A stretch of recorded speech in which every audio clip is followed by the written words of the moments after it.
Hello everyone, and welcome back to Spooky Hut. I know many of you listen to these videos to help you fall asleep, so before you doze off, it would be great if you could leave a comment letting me know where you're listening from around the world. If you're enjoying the episodes, don't forget to hit like and subscribe. Now let's get cozy, relax, and get started.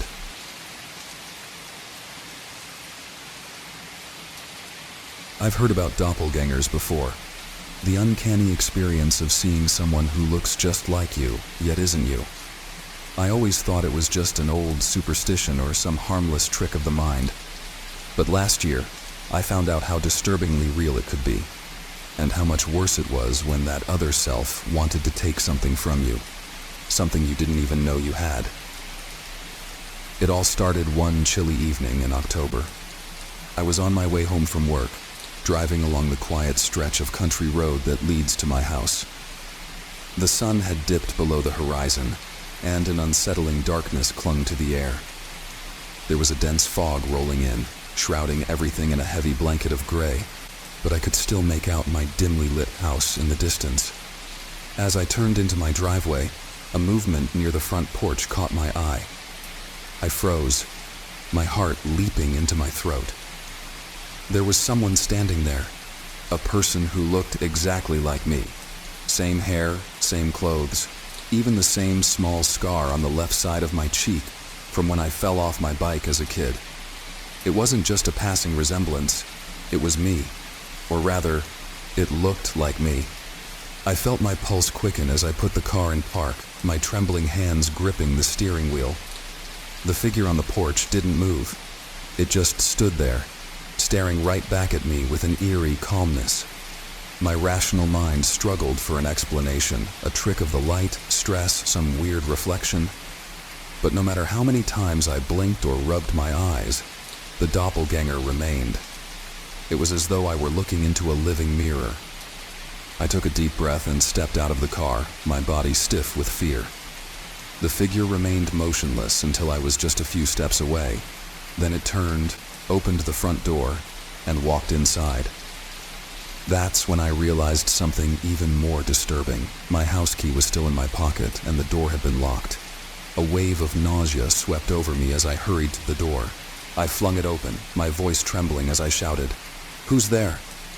Silence. I flipped the light switch, but nothing happened. The power was out. The house was shrouded in darkness, thick and suffocating.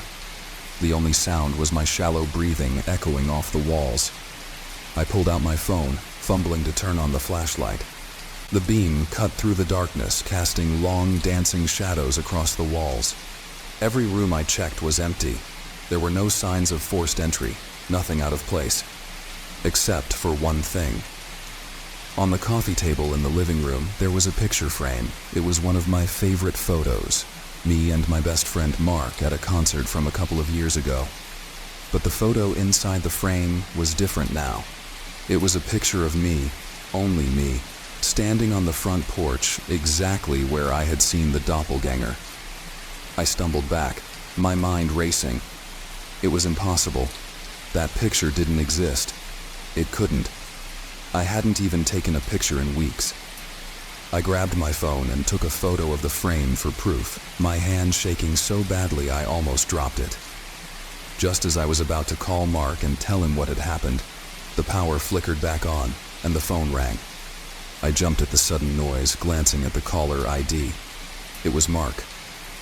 "Hey man," I answered, trying to sound composed. "I was just about to call you." "Listen," he cut in, his voice strained. "Are you okay? I just saw you downtown like 20 minutes ago. You looked different, almost sick. I waved at you, but you didn't even seem to notice me. You just walked away. And something was off about you, dude." "What?"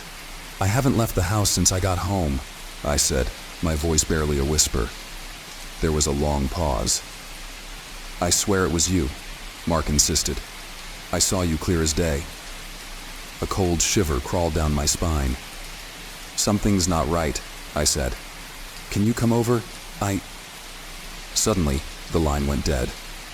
The phone screen flickered. The display warped and cracked.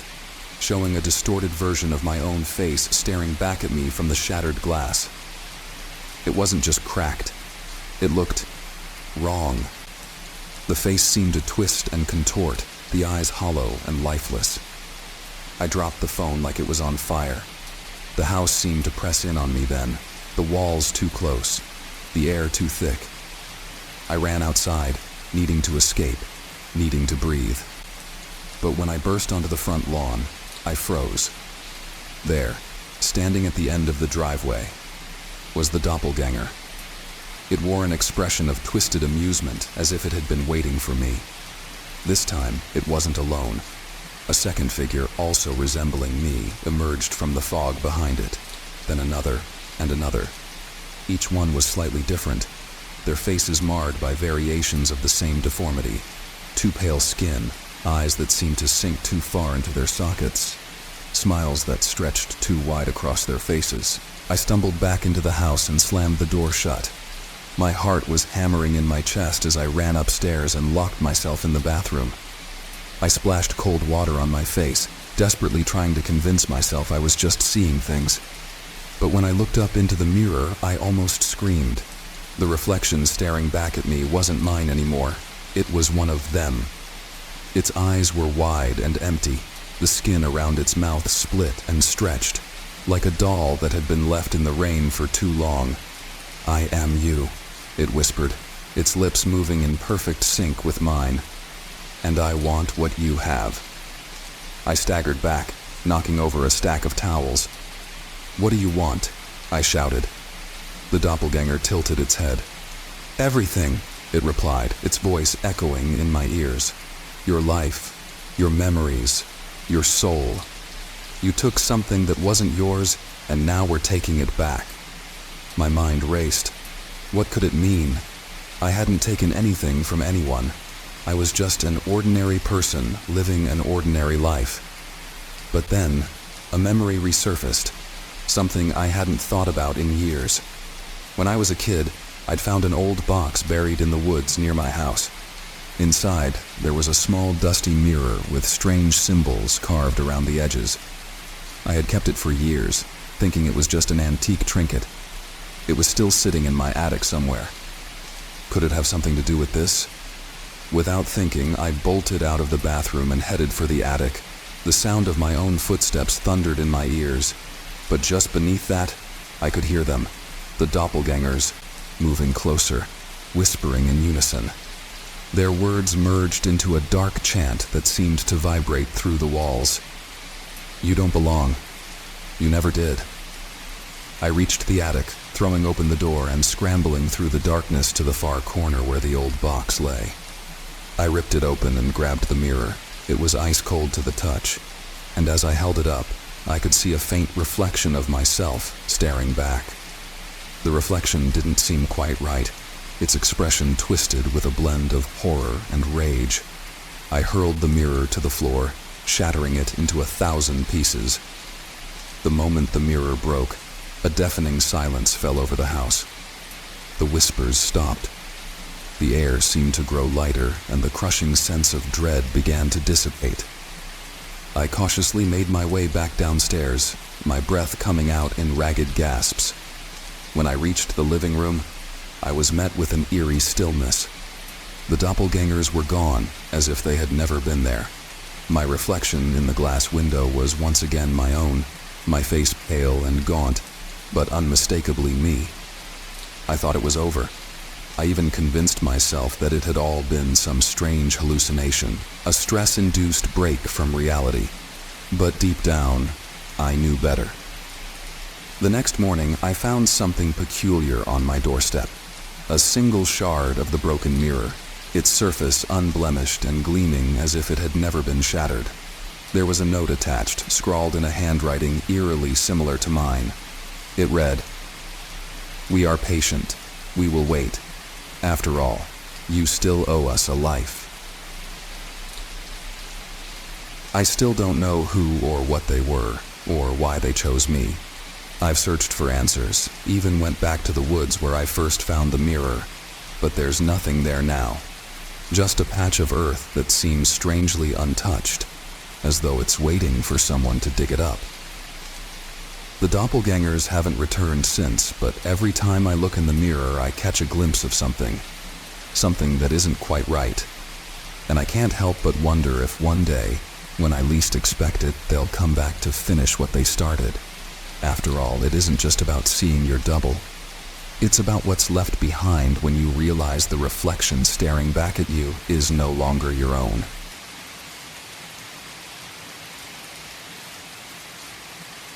The cold mist curled around my ankles like fingers grasping for the warmth of the living.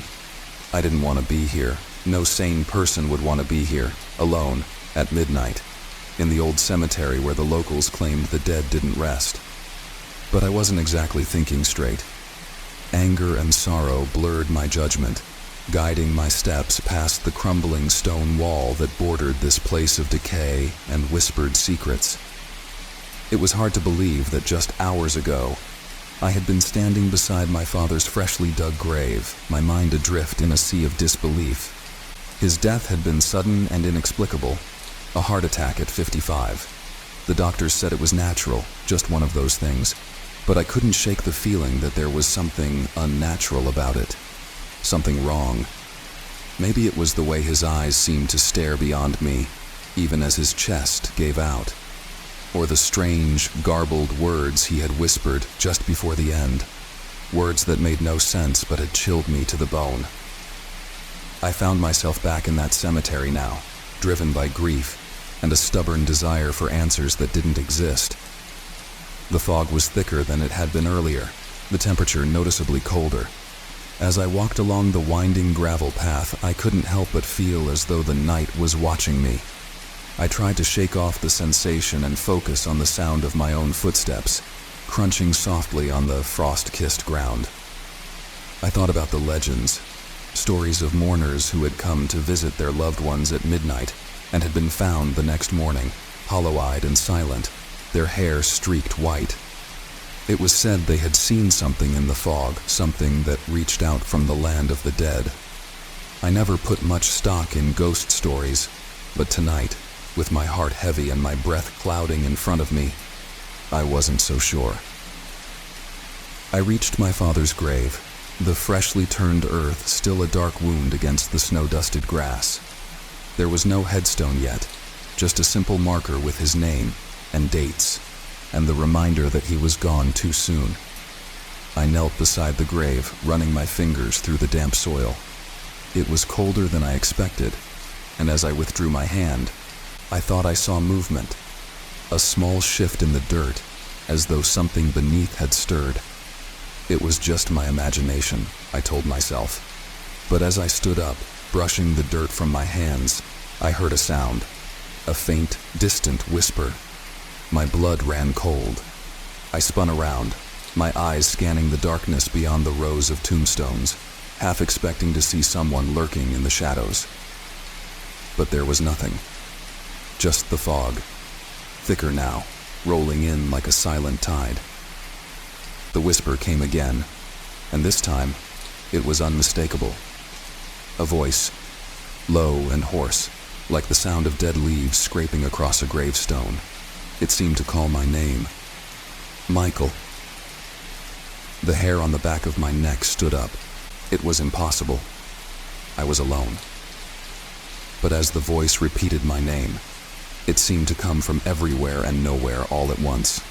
I took a step back, my heart pounding, the air heavy with a strange electric charge. "Who's there?" I shouted, my voice sounding far too small in the vast, oppressive night. The fog pressed in closer, and suddenly I felt the urge to run, to flee this place before something happened, something I couldn't take back. And then I saw it, a shape in the mist, just beyond the edge of the gravel path. It was a figure shrouded in shadows, half-formed and flickering as if it wasn't quite real. I stared, unable to look away. My breath came in shallow gasps. It moved, gliding closer without taking a step, its form solidifying into that of a man in a dark coat, his face obscured beneath a wide-brimmed hat. "Michael," the voice came again, and this time I saw the man's lips moving, though the sound seemed to echo from within my own head. I could almost make out his features now. A pale face, sunken eyes that seemed to glow faintly in the darkness. "Who are you?" I demanded, taking another step back, nearly stumbling over a crooked headstone. "You know who I am," the man replied, his voice like a sigh of the wind. "And you know why I'm here." My thoughts raced, fragments of memories flashing before my eyes. My father's warnings about this place, the strange symbols he had drawn in his journal, symbols I had dismissed as the paranoid ramblings of an old man. But now I wasn't so sure. The figure extended a hand, bony fingers outstretched as if to reach for me. Panic surged through my veins, and I turned to run, my feet slipping on the frosty ground. I could hear him behind me, his footsteps somehow silent, yet I could feel his presence growing closer, the air around me growing colder with each step. I didn't know where I was going. The fog had swallowed the path, and the gravestones seemed to loom out of nowhere, twisted shapes jutting up like broken teeth. I stumbled again, my knee striking the edge of a stone, sending a shock of pain through my leg. I looked up, and there, not 5 feet away, stood another figure. A woman this time, her hair hanging in limp strands over her pale, bloodless face. Her eyes were wide and vacant, her mouth hanging open in a silent scream. I scrambled backward, the breath freezing in my throat as I saw another figure materialize out of the fog, then another, and another. They surrounded me, a circle of hollow faces and empty eyes, their bodies barely more than shadows. The air was thick with whispers, a cacophony of voices that overlapped and echoed, calling my name over and over. I clamped my hands over my ears and closed my eyes, but the voices didn't stop. I felt something cold brush against my arm, and when I opened my eyes again, the man in the wide-brimmed hat was standing over me, his face inches from mine. His eyes, black and bottomless, seemed to pull me in, and for a moment I felt like I was falling, plunging into a darkness deeper than the night itself.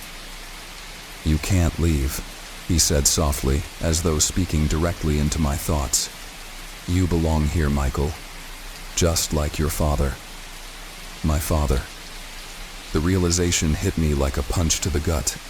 The man's voice, it was my father's voice, distorted and twisted into something inhuman. But there was no mistake. I could hear the familiar cadence beneath the hollow tone. I stumbled to my feet, shaking my head in disbelief. No, that's not possible," I gasped. "You're not my father. You're dead," he interrupted, a faint smile curling his lips. "So are they." He gestured to the figures that surrounded us, and as I looked closer, I began to recognize some of the faces. People I had known in life, now faded and broken, trapped here in this cursed ground. The weight of their stares pressed down on me, and I felt the strength drain from my limbs. It was as if the fog itself had wrapped around my heart, squeezing tighter with each passing second. The man took a step closer, his hand reaching toward my face. I could feel the cold radiating from him, seeping into my skin. I had to get out. I couldn't stay here, not with him, not with them. Summoning the last of my strength, I tore my gaze away from his and bolted toward the cemetery's entrance, praying I would find the gate before it was too late. The fog seemed to thicken with every step, the whispers growing louder, more frantic. I could see the old iron gate now, just ahead, its rusted bars gleaming faintly in the moonlight. I lunged for it, but as my fingers wrapped around the cold metal, a hand seized my shoulder, yanking me back with a force that sent me sprawling to the ground. I looked up, and there he was again, standing over me, his expression one of pity. "You cannot escape death, Michael," he murmured. "You were drawn here for a reason. You know it deep down. You've always known." The fog swirled around us, the air heavy with the scent of damp earth and decay. And then, as if a veil had been lifted, I remembered. The day my father had taken me to the cemetery as a child, his strange warnings about the dead that walked here, and the dark family secret he had hinted at but never fully revealed. A pact, he had said, a bargain made generations ago. I was the last of my bloodline, the last to fulfill the debt. The truth hit me like a splash of ice water. I wasn't just here for answers. I was here because I had been summoned. The whispers, the figures, the man. They had been waiting for me all along. I felt a chill spread through my chest, as though something had reached inside and wrapped its icy fingers around my heart. I couldn't move. I couldn't breathe. The fog closed in, and as darkness claimed my vision, I heard the man's voice one last time, a soft whisper in the stillness. "Welcome home, Michael." And then, there was nothing but silence, and the cold embrace of the grave.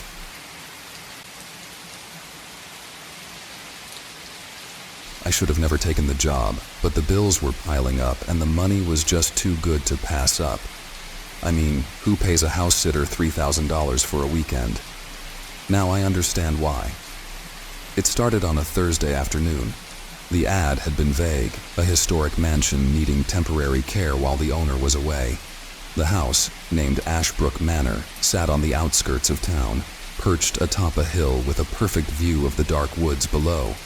It was as if the house itself was trying to stay away from everything else, like it knew it didn't belong in this world. I met Mr. Caldwell, the owner, at the front gate. He was a thin man with sunken eyes, the kind of eyes that had seen things you'd rather not think about. He handed me a set of keys with a trembling hand and muttered something about keeping the doors locked at night. His voice cracked, barely above a whisper, as if the house might be listening. I didn't question it. I'd had strange clients before. It came with the territory. The house itself was a monument to another era. Its faded stone walls, tall windows, and weathered gargoyles spoke of history, but there was something off about it, something I couldn't quite put my finger on. The air was heavy, and the silence hung like a fog over the rooms. As I wandered from room to room, I noticed how each seemed untouched, as if time had stopped here decades ago. The first night was uneventful, but I couldn't shake the feeling that I wasn't alone. I kept hearing faint creaks and whispers echoing through the halls, but when I went to investigate, there was never anything there. Just the dark, empty rooms. Friday night is when things started to get wrong. It was around midnight when I heard the first sound, a low, guttural moan that seemed to seep out of the walls. I froze, straining to pinpoint its origin, but it was as though the entire house was groaning. Then, just as quickly as it started, the sound stopped, leaving the house as silent as a grave. I tried to dismiss it as old plumbing or creaky floorboards, but a chill ran down my spine. I suddenly remembered Mr. Caldwell's words. Keep the doors locked at night. I hurried through the house, making sure every door was secured, every window latched tight. I went back to the room I'd claimed as my own, double-checked the lock, and climbed into bed, hoping for some sleep. The knocking started just as I was drifting off. It was faint at first, like a light tapping on wood, but it quickly grew louder, more insistent. It seemed to be coming from the basement. I had no intention of going down there, especially not in the middle of the night, so I ignored it. Then came the scratching. It wasn't the soft kind that mice make when scurrying through walls. No, this was deliberate, like fingernails dragging across wood, scraping at the foundation of the house. I lay frozen in bed, the covers pulled up to my chin like a child. I don't know how, but I must have fallen asleep eventually because I woke up to the morning light streaming in through the curtains. Everything was quiet again, and for a moment, I convinced myself it had all been some strange nightmare. That day, I tried to explore the house more thoroughly. There were rooms I hadn't seen yet, rooms that seemed to shift when I wasn't looking, as if the layout of the house itself was changing. Doors I could have sworn were closed were now open, revealing empty spaces where nothing but dust and darkness lingered. When I reached the basement door, I stopped. I could feel a draft coming from the crack beneath it. The air was cold and smelled faintly of decay. I tried the knob, but it wouldn't budge. I didn't have a key for this door, and though I was curious, I was also relieved. It felt like a good excuse to leave well enough alone. That night, I lay in bed with my eyes fixed on the door. I don't know why, but something told me not to look away. The knocking and scratching started again, only this time they were louder. It felt as if the sounds were getting closer, inching their way up from the basement. Around 2 a.m., I heard it, the unmistakable creak of footsteps. They were coming from the hallway outside my room, slow and deliberate. I squeezed my eyes shut, tending to sleep, but the footsteps stopped right outside my door. There was a moment of silence so thick it felt like the air was being sucked out of the room. Then the door handle began to rattle. I shot up in bed, my breath caught in my throat. The door didn't open, but the handle shook violently, as if someone, or something, was trying to get in. I grabbed the keys that Mr. Caldwell had given me and rushed to lock the door. The second I turned the key, the rattling stopped. I stayed awake the rest of the night, clutching the keys like a lifeline. The next morning, I decided I'd had enough. I called Mr. Caldwell and told him I was leaving. He didn't seem surprised. In fact, he didn't seem to care at all. There was just a long silence on the other end of the line before he said, "The house doesn't like to be left alone." That's when I noticed something odd about the keys. There were 5 in total, and I'd only used 4. The 5th one, a small brass key with an ornate design, didn't fit any door I had tried. I had an unsettling suspicion that it belonged to the basement. Against my better judgment, I decided to try it. The sun was still up, and I convinced myself that whatever was happening at night couldn't hurt me during the day. The key slid into the lock smoothly, and with a click, the door creaked open. The basement was pitch black. I found a flashlight and shone it down the stairs, revealing a narrow stone corridor leading into the darkness. The air down there was different, thicker, almost suffocating. I felt like I was breathing in the house itself. As I descended, the temperature dropped with each step, and a musty smell filled my nostrils. The beam of my flashlight swept across old furniture covered in dust, crates stacked haphazardly, and a large wooden trunk in the corner. But there was something else, something that made my skin crawl. The walls. They weren't just stone. They were covered in deep gouges, claw marks that dug into the rock itself, like someone had desperately tried to scratch their way out. Then, just as I was about to turn back, I noticed a door at the end of the corridor, smaller than the others, almost hidden in the shadows. It was ajar. I don't know what compelled me to walk toward it, but I did. I reached out to push it open, and the moment my hand touched the wood, I heard a voice. It was faint, almost like a whisper carried on the wind. "Help me, please." The voice sounded so broken, so desperate, that my fear gave way to something else. Curiosity. I pushed the door open and found a room that shouldn't have been there. It was a narrow space with walls lined in aged wallpaper that peeled away in long strips, revealing more claw marks underneath. At the far end of the room was a small wooden bed with a chain attached to one of its posts. And in the bed, there was a figure, a thin, pale figure that seemed more shadow than flesh. It was curled up, shaking, and when I stepped closer, it looked up at me. Its eyes, those sunken eyes, it was Mr. Caldwell. Before I could react, the door behind me slammed shut. The flashlight flickered and went out, plunging the room into darkness. The only thing I could hear was Mr. Caldwell's voice, whispering, "You shouldn't have come here. The house. It needs to be fed." And then I felt it. A presence in the darkness, a weight pressing down on me. I stumbled back, trying to find the door, but the walls felt alive, shifting under my touch. The claw marks, they were moving. The walls seemed to pulse and breathe like they were made of flesh. The house was alive. It wasn't just haunted. It was sentient, and it was hungry. I don't know how I escaped. One moment I was trapped. The next I was running up the stairs, my lungs burning, my skin cold with sweat. The basement door slammed shut behind me, and I didn't stop running until I was outside, gasping for air. As I fled down the gravel path, I looked back one last time at Ashbrook Manor. The house seemed to loom over me, its windows like dark eyes watching me leave, its walls groaning as though disappointed. I drove away as fast as I could, my hands trembling on the wheel. I never went back, but sometimes, late at night, I hear the scratching and the knocking. I see those claw marks in my dreams.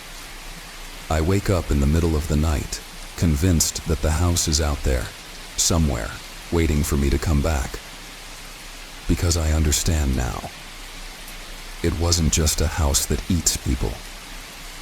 It was a house that never lets its prey go. And it still hungers.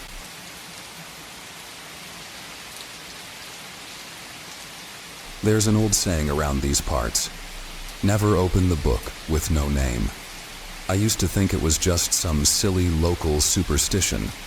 Then I found it, buried beneath the dust and decay in my grandfather's attic. A book with no title on its cover, no author's name, just an old, cracked leather spine that creaked like old bones when I picked it up. The discovery had come about as part of the miserable chore of cleaning out his house. Grandpa had passed away just 2 weeks ago, and as his only living relative, the burden of sorting through his cluttered belongings fell to me. The attic was crammed with a lifetime's worth of discarded memories, old furniture, yellowing photographs, and boxes upon boxes of forgotten items. I almost missed the book entirely, hidden under a pile of moldy newspapers in a cracked wooden chest.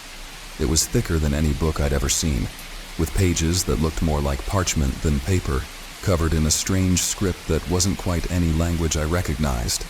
At first, I thought it was just some old journal or antiquated textbook, but as I flipped through the pages, a peculiar chill spread through me.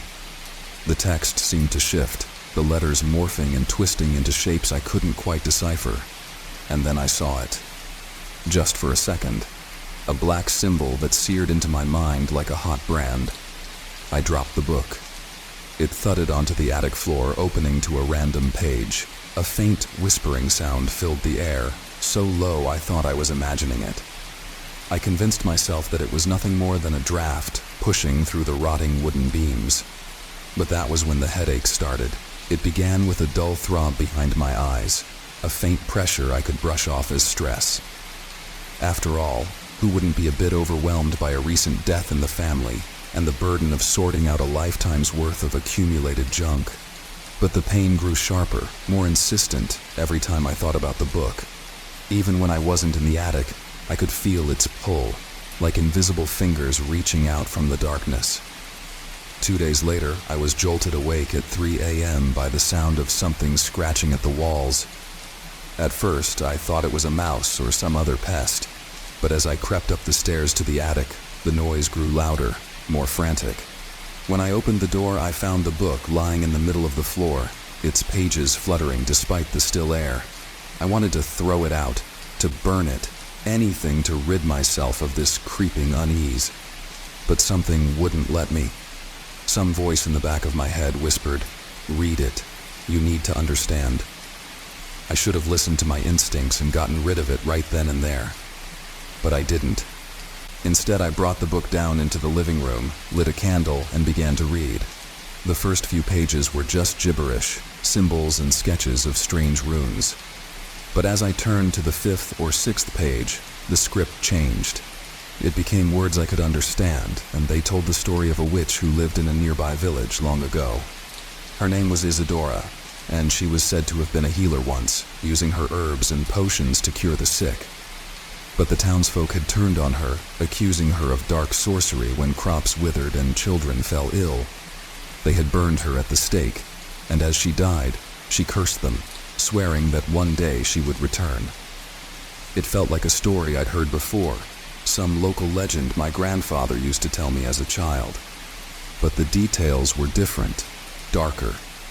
The book spoke of rituals that bound Isadora's spirit to the earth, her soul trapped in a limbo between worlds, awaiting the day when she could be freed. I slammed the book shut when I reached a passage that described a ritual to summon the witch's spirit back from the beyond. The words had seemed to vibrate on the page, as though they were alive. The candle beside me flickered wildly, and the temperature in the room plummeted. But the most terrifying part wasn't the book itself. It was what happened the moment I closed it. A figure appeared, standing just outside the window. A tall, shadowy shape, cloaked in darkness. Its face was obscured, but I felt its eyes boring into me, filled with a malevolent hunger. I stumbled backward, knocking over the candle. The light went out, and the room was plunged into darkness. I fumbled for the light switch, and when I finally managed to flick it on, the figure was gone. But the dread lingered, as heavy as a weight pressing down on my chest. I decided then and there that I would take the book back to the attic and forget I'd ever found it. But the book didn't stay hidden. No matter where I placed it, in the attic, the basement, or even locked inside an old trunk, it would always find its way back to the living room, perched on the coffee table, as if waiting for me. Then things began to change. It started with small disturbances, objects moving on their own, doors creaking open in the dead of night, the scent of burnt herbs that seemed to drift through the house without any source. I began to hear whispering, faint at first, but growing louder each night. It spoke my name over and over in a voice that was not my own. I knew it was the book. It was doing something to me, sinking its claws into my mind, making me doubt my own sanity. I started seeing things, dark shapes in the corners of my vision, faces in the mirrors that vanished when I turned to look. One night, the whispering reached a crescendo. It was so loud it felt like it was coming from inside my skull. A chorus of voices all chanting the same phrase, "Release her, release her." I couldn't take it anymore. I grabbed the book and went outside, planning to bury it, burn it, anything to make it stop. But as I was about to throw it into the fire pit, I felt something clamp down on my arm, a freezing grip that sent a shock of pain through me. I looked down and saw that the book had opened itself, and the words on the page were changing, rearranging into a language that was all too clear. You cannot destroy what is already bound. I dropped the book and staggered back, clutching my arm. A red mark had appeared on my skin, shaped like the symbol I'd seen in the book that first day in the attic. It burned, like the flesh beneath was smoldering.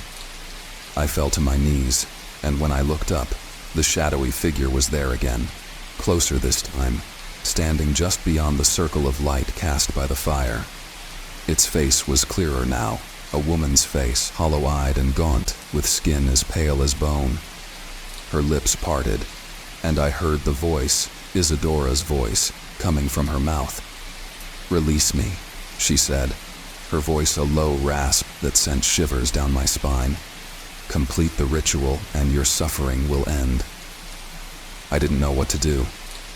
I wanted to run, to leave this cursed place and never look back. But her eyes held me in place. There was a terrible hunger in them, a need that seemed to reach out and pull at my soul. I knew then that there was no escaping her, not as long as the book existed. It had become a doorway, a conduit through which she reached into the world, seeking her release. Desperation led me to the only choice I thought I had. I took the book and returned to the attic. There, on the dust-covered floor, I drew the symbols from the book, one by one, following the instructions that seemed to seep into my mind.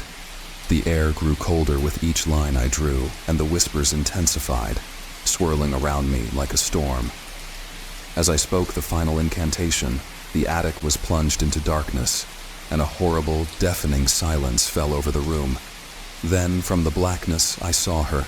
She emerged from the shadows, her form shifting and twisting, no longer human but something else, something older and far more malevolent. "You have set me free," she whispered, and her voice seemed to echo from everywhere at once. "But you have also taken my place." I didn't understand what she meant until the pain hit me, a searing agony that seemed to erupt from within my very bones. I fell to the ground, writhing as my body contorted, changing. My skin burned as though it was being peeled away, and I felt something ancient and dark clawing its way into my soul. And then I knew. The curse wasn't broken. It had only shifted. The book didn't just bind Isadora, it required a soul, any soul, to keep the doorway closed. As she faded into the darkness, I realized she had tricked me. The whispers stopped, the darkness receded, and the attic became still once more. Now the book sits on the dusty floor, and I know it's only a matter of time before someone else finds it. The cycle will continue. I can feel my own spirit fading, being pulled into the pages where Isadora once lay trapped. So if you ever come across an old book with no title, with pages that seem to whisper in a language you do not understand, take my advice. Never open it. And if you do, don't read the words aloud.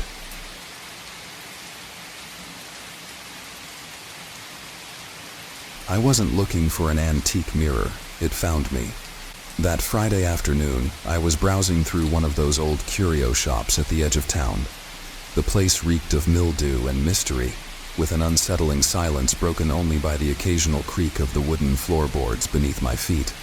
I had stopped by on a whim, hoping to stumble upon something interesting, a relic that might lend a touch of character to my new apartment. I first noticed the mirror in the farthest corner of the shop, half covered with a dusty, tattered sheet. It stood over 6 feet tall, with a thick, ornate wooden frame that twisted and curled like ancient vines. The glass was murky, as if the mirror had spent years shrouded in darkness, forgotten by the world. A shiver crept up my spine as I approached it. Something about its presence unsettled me, but I couldn't resist the pull. I reached out and yanked the sheet away, revealing the mirror in its entirety.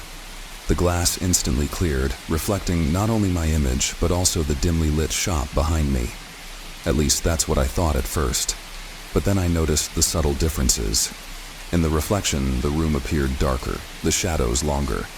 And then there was something else. Standing behind me was a figure, draped in shadow.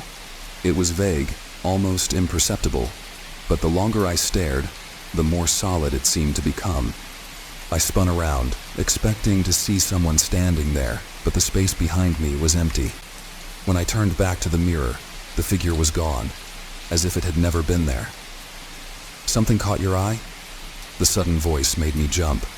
I turned to see the shopkeeper, an elderly man with deep wrinkles and watery eyes, watching me closely. He had a knowing look, like he had been expecting me to find that particular mirror. I just noticed this mirror?" I replied, trying to mask the tremor in my voice.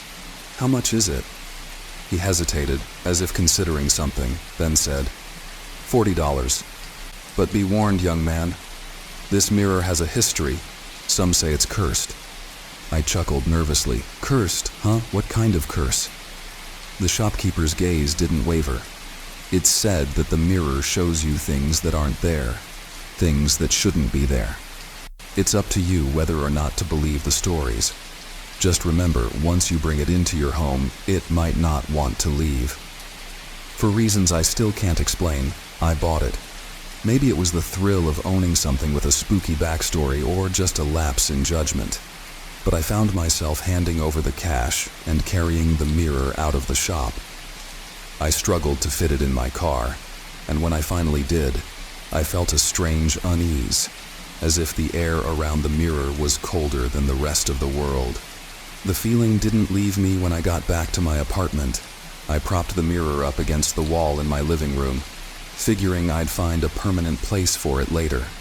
But as the day wore on, I found myself drawn back to it again and again, catching my own reflection in its glass. Every time, I couldn't shake the sensation that there was something else there, just at the edge of my vision, lurking in the shadows. That night, I had the first nightmare. I was standing in front of the mirror, just like before, but this time, my reflection wasn't mimicking my movements. It was staring straight at me, grinning. The skin on its face began to peel away, flaking off in chunks, revealing blackened flesh beneath. I tried to turn away, but I couldn't move.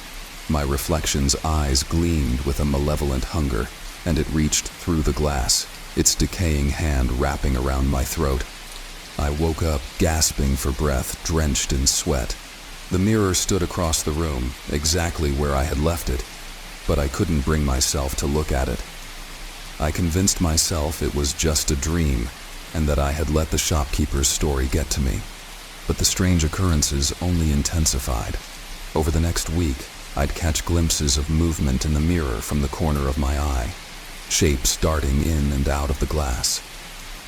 Once I saw a face, a pale, gaunt visage with hollow eyes staring back at me from the reflection, even though I was alone in the room. The face vanished as soon as I blinked, but the image lingered in my mind, festering like an infection. I tried covering the mirror with a blanket, hoping it would help. It didn't. The nightmares grew worse. They became more vivid, more violent. In one dream, I watched my own reflection carve deep gashes into its skin with a jagged shard of glass. In another, the figure from the shop stood behind me in the mirror, whispering words in a language I didn't recognize. Every night, the dreams ended with the same horrific sight. My reflection collapsing into a heap of lifeless flesh, as if drained of every last ounce of vitality. I reached a breaking point after an especially gruesome night. I woke up with fresh scratches down my arm, and though I desperately tried to convince myself that I had done it to myself in my sleep, I knew deep down that it wasn't true. That mirror was the root of it. It had to be. I decided to get rid of it. I hauled the mirror out to the dumpster behind my apartment complex, ignoring the unnerving sensation that it was somehow resisting me, like a heavy weight dragging against my every step. As I shoved it into the dumpster, I felt a surge of relief wash over me. I went back to my apartment, certain that I had finally freed myself from whatever darkness had been lurking in the glass. But when I stepped inside, my heart dropped into my stomach. There it was, standing against the living room wall, just as before, the same mirror I had just thrown away. I stumbled back, my breath hitching in my throat. How could it be here? It was impossible. I had just left it outside. Panic gripped me as I stared at the mirror, now convinced that something truly malevolent resided within it. It wasn't just reflecting reality, it was distorting it, bending it to its will. I called a friend, Sean, the only person I could think of who might believe me. I told him everything, though I could hear the skepticism in his voice as I spoke. "Dude, you probably just imagined it," Sean said, trying to sound reassuring. "Look, I'll come over tomorrow and help you get rid of it. We'll smash the damn thing if we have to." The idea of destroying the mirror brought me a glimmer of hope. Maybe breaking it would finally end this madness. The next day, Sean showed up with a sledgehammer, and together we carried the mirror down to the basement of my building. The air was stale and cold, the kind of place that seemed perfect for getting rid of cursed objects. We set the mirror up against a wall, and Sean swung the sledgehammer with all his might. The moment the hammer struck the glass, a shriek pierced the air, a deafening, inhuman wail that reverberated through the entire basement. The mirror shattered, but instead of falling to the floor, the shards seemed to hover in midair for a split second, then flew outward as though expelled by some unseen force. A cold wind whipped through the basement, knocking us both to the ground. When I opened my eyes, the shards of the mirror were scattered around us, but something far more terrifying lay in their midst. A figure, the same one I had seen in the mirror, now stood before us. Its skin a grotesque patchwork of decayed flesh and exposed bone. Its hollow eyes locked onto mine with a malevolent intensity. It moved toward me, its voice a raspy whisper. "You broke the glass, but the mirror is never truly gone." Sean lunged at it, swinging the hammer wildly, but his efforts were in vain. The figure moved with unnatural speed, evading him effortlessly. It closed the distance between us, and I could feel its icy breath against my skin as it leaned in close. In a panic, I grabbed one of the larger shards of glass from the floor and drove it into the figure's chest. It let out a hideous scream and collapsed, disintegrating into a dark, ashen mist. The basement fell silent, and for a moment I thought it was over. But then, I looked at the shard in my hand and saw my own reflection, distorted and twisted with a wicked grin that wasn't my own. It whispered to me, the voice now coming from my own reflection in every shard that lay scattered across the floor. You broke the mirror. But now, I am free. As I stood there, the weight of what I had unleashed began to sink in. The mirror was gone, but whatever evil had resided within it now lived in the broken pieces. And with each passing moment, I could feel it creeping into my thoughts, a darkness seeping into my very soul. It wasn't the mirror that was haunted. It was me.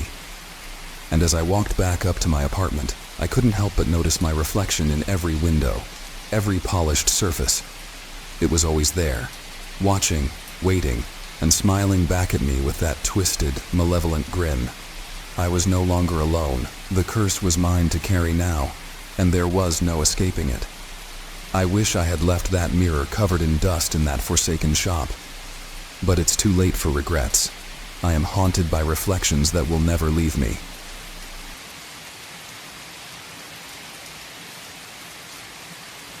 I knew I shouldn't have agreed to take care of the cabin.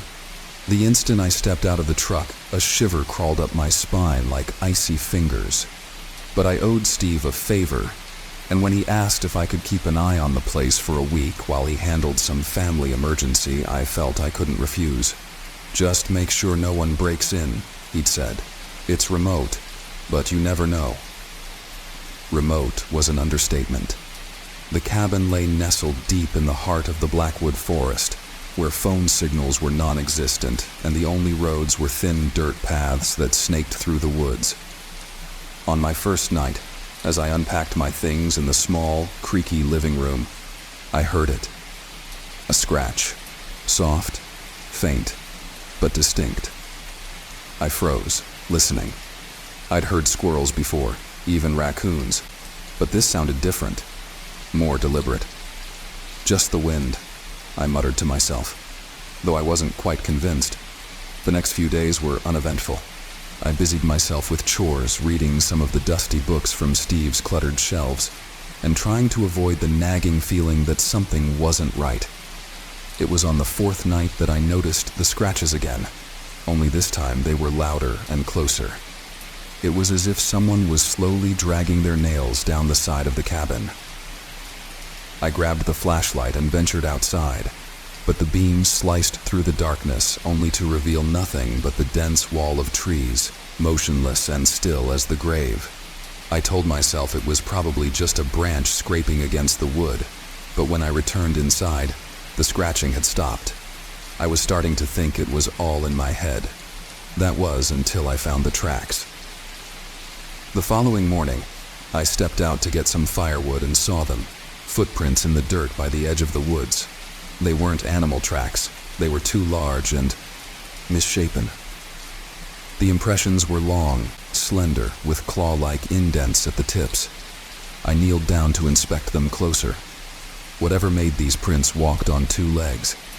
A chill trickled down my spine. They led away from the cabin, disappearing deeper into the forest where the shadows swallowed the light. By now, I was thoroughly spooked. I kept telling myself I was being paranoid, that I was just letting my imagination run wild in the isolation. Still, I couldn't shake the unease. Something about those tracks didn't feel right. I stayed inside for most of the day, keeping the doors and windows locked, but as the sun sank below the horizon and the forest came alive with the sounds of night, my fears crept back in. That night I couldn't sleep. I kept hearing rustling outside. And then, just as I began to drift off, there was a thud, loud and heavy, like something had landed on the roof. My heart raced as I lay there, frozen beneath the blankets, straining to hear past the pounding of my pulse. There it was again, a scraping noise, coming from directly above me. It was slow, deliberate. Whatever was out there was moving. I gathered my courage, grabbed the flashlight, and tiptoed to the front door. I didn't want to go outside, but I couldn't stay inside either, not with that thing on the roof. I counted to 3, then flung the door open and shone the beam onto the cabin's slanted roof. There was nothing. The roof was empty, and the night was still, save for the whisper of the wind. I stepped back inside, confused and on edge. As I turned to close the door, a movement at the edge of the flashlight's glow caught my eye. Something was crouched near the tree line, a hunched figure with elongated limbs and skin so pale it almost seemed to glow in the moonlight. It was staring at me. Its eyes were large, hollow, and glinted with a cold, predatory hunger. The rake. I recognized it from the stories I'd read online, but those were just urban legends, I'd always thought. Tales told to scare kids or entertain late-night forums. Yet there it was. The creature's thin body moved in jerky, unnatural motions, and its mouth hung open, revealing rows of needle-like teeth. It let out a low growl that rumbled deep in its throat. The flashlight flickered, then died. I slammed the door shut and locked it, retreating into the cabin with my pulse racing. I felt trapped. The walls seemed to close in around me as though the cabin itself was alive, conspiring with the darkness. I grabbed a kitchen knife, gripping it so tightly my knuckles went white. I thought about Steve, wondered if he knew something about this place that he hadn't told me. The rake's scratching resumed. This time, it came from all sides of the cabin. It circled the structure, testing each window, each door, as though it was searching for a way in. I rushed to the back door to make sure it was locked and peered out into the night through the small window. Its face suddenly appeared there, inches away, staring right at me with those black, hollow eyes. I stumbled back with a yelp, dropping the knife. The scratching stopped. The silence was suffocating, broken only by the sound of my own labored breathing. I slowly reached for the knife again, my hand trembling. When I turned around, the front door was ajar. I was certain I had locked it. I moved cautiously, knife outstretched, and closed the door, locking it again for good measure. I backed away from it, feeling every shadow in the room lengthen and twist around me. That's when I heard the creaking of floorboards from upstairs. The realization hit me like a freight train. It was inside the cabin. I bolted to the bedroom and slammed the door shut, jamming a chair under the doorknob. I could hear it moving outside the door, the light patter of its claws on the wood floor, followed by a low, guttural breathing that seemed to echo through the room. I held my breath, praying it would pass by, that maybe it hadn't seen me come in here. But then it began scratching at the door. The sound was maddening, a slow, agonizing drag of its claws. I glanced around the room, looking for anything else I could use to defend myself. There was an old wooden dresser, a lamp, and some blankets. Nothing that could stop that thing. The scratching grew louder, more frantic. The door started to splinter as the rake's claws pierced through. I felt a scream rise in my throat, but I swallowed it back. I couldn't show fear. It fed off that, didn't it? That's what the legend said. I grabbed the dresser and heaved it in front of the door just as the wood gave way. I could see part of its face now, its eyes staring through the hole it had made. It bared its teeth at me, and a snarl escaped its throat. I backed away to the window, my only escape. I looked down. It was a 15-foot drop onto uneven ground. But there was no choice. As the rake smashed through the remains of the door and lunged at me, I threw myself out the window, hitting the ground hard. Pain shot up my leg, but I ignored it, scrambling to my feet and limping toward the truck. I didn't dare look back. I could hear it chasing me, the sound of its claws on the dirt growing closer and closer. I threw myself into the truck, slamming the door shut just as I caught sight of the rake leaping toward me. It collided with the side of the truck, its claws screeching against the metal. I fumbled with the keys, my hands shaking violently. Finally, I managed to start the engine and floored it, the tires kicking up dirt and gravel as I sped down the narrow forest road. I didn't stop until I was miles away, until the forest was far behind me and the morning sun had begun to rise over the horizon. I reported the incident to the local authorities, but they dismissed my story as the ramblings of a man who'd spent too much time alone in the woods.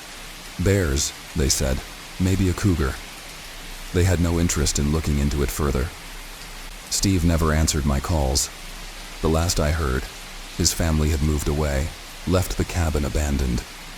I know what I saw, though. I know it was real. Sometimes at night, I still hear the scratching in my dreams, that slow, deliberate sound that seems to echo endlessly. I've since learned that there have been others like me, people who've claimed to encounter the rake, but their stories are always brushed aside. It makes me wonder just how many of us there really are, people haunted by this thing, trapped in the shadows between belief and madness. The cabin still stands, rotting away in the heart of Blackwood Forest. And I swear, on the quietest of nights, if you listen closely, you can still hear it. The scratching.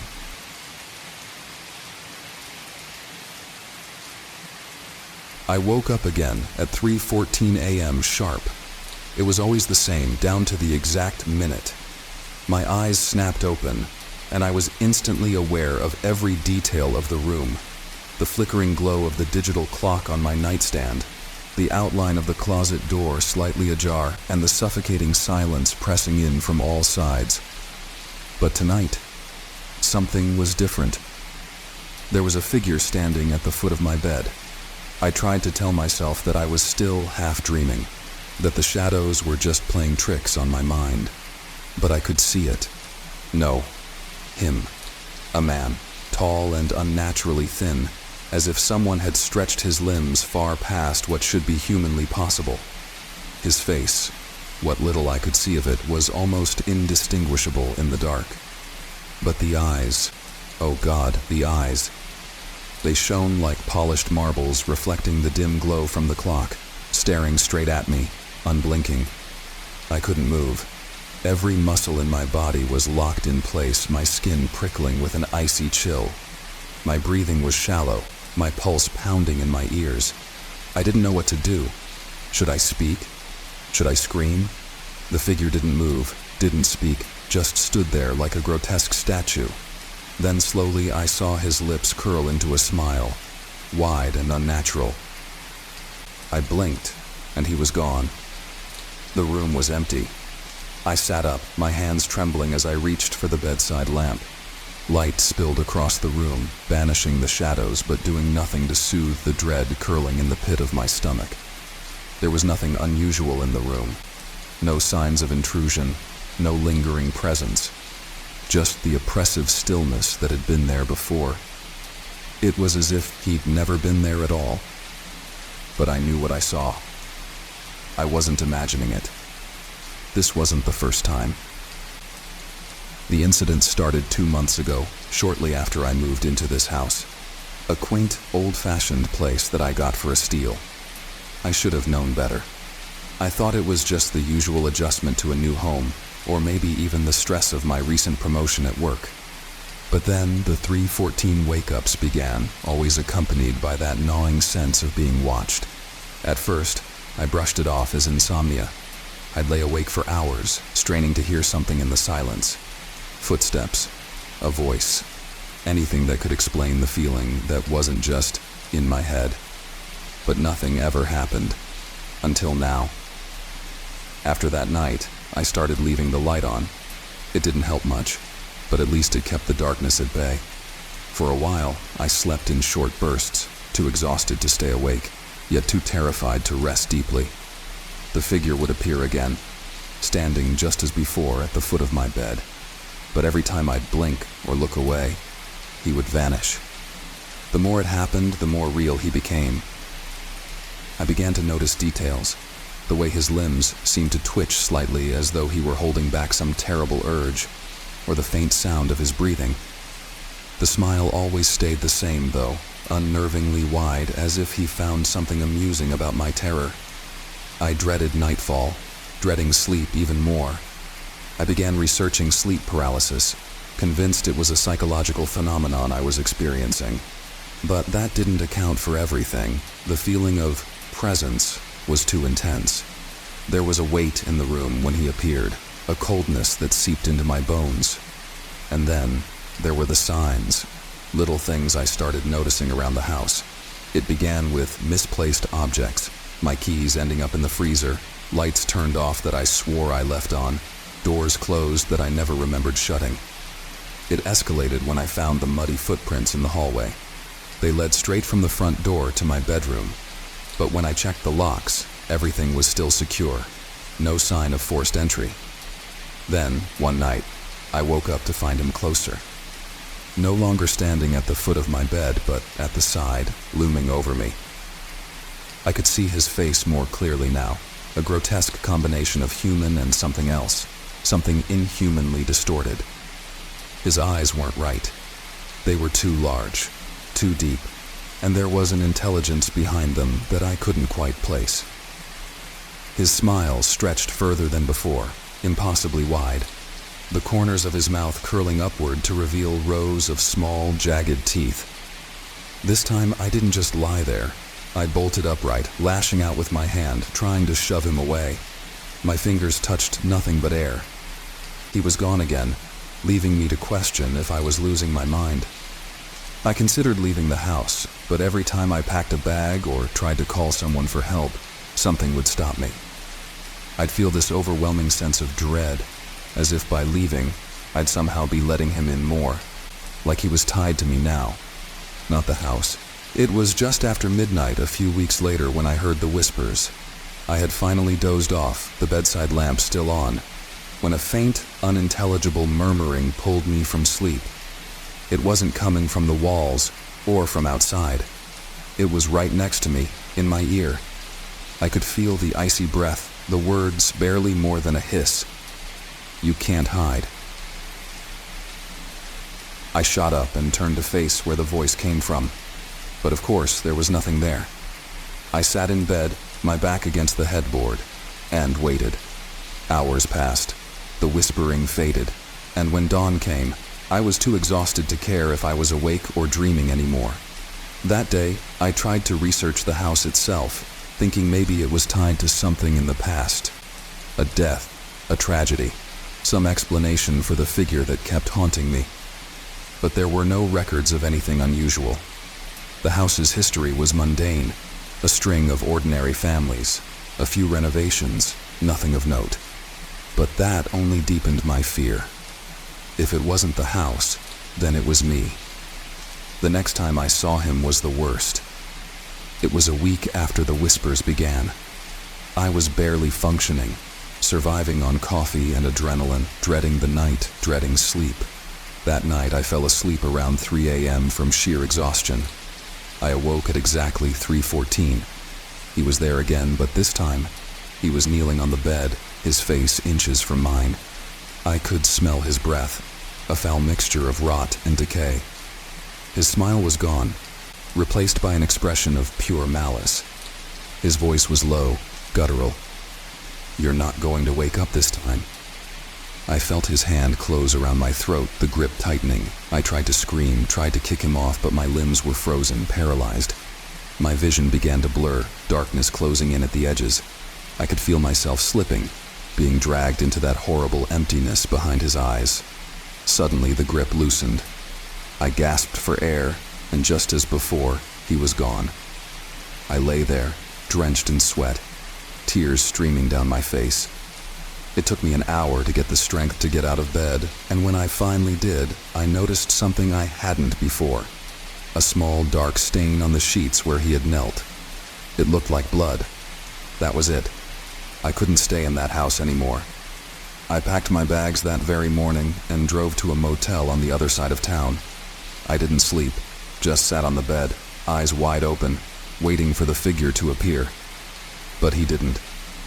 The next day, I found a temporary apartment and moved in. I thought I was safe, but he found me again.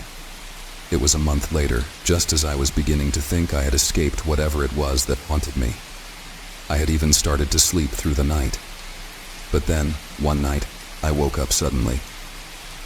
The clock read 3:14 a.m. My heart sank. I didn't want to look. I didn't want to see if he was there. But something compelled me, a terrible, irresistible curiosity. I turned my head slowly, and there he was, standing at the foot of my bed, just like the first night. But this time, he wasn't smiling. He raised a finger to his lips and whispered, "Soon." I blinked, and just like every other time, he was gone. I don't know how much longer I can keep this up. He's getting closer, staying longer. Each time his touch feels more real, his voice clearer. I don't know what will happen when he decides that soon has come, but I'm afraid that when it does, I won't be able to wake up.